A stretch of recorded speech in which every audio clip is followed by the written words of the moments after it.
So anytime you're withdrawing emotionally or physically from your spouse, that's stonewalling.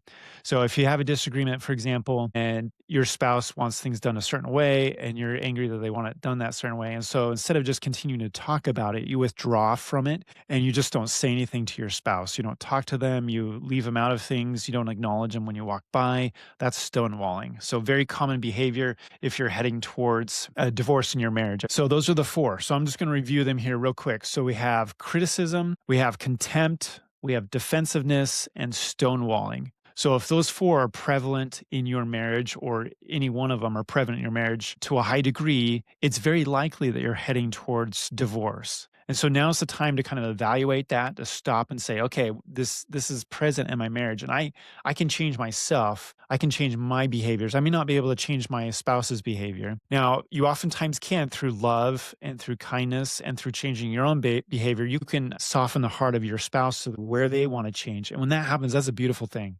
And hopefully that's what happens in every case.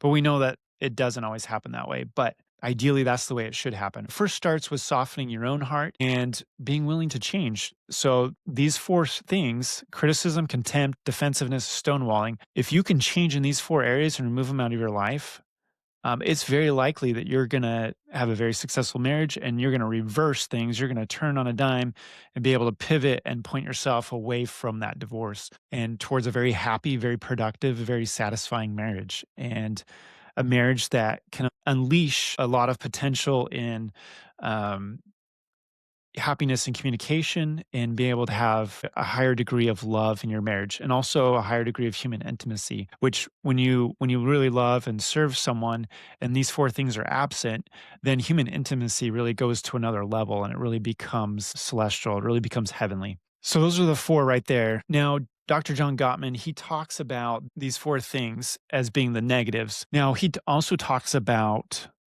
what we call a 5-to-1 ratio. He refers to it as a 5-to-1 ratio, and this is from his research. So this isn't just shooting from the hip. This is actual. He's actually done studies on this, very numerical, statistical in nature, where he's gathered a lot of data on this, and he's got it down to a science. So this 5-to-1 ratio is saying for every one negative interaction, you should have 5 positive interactions.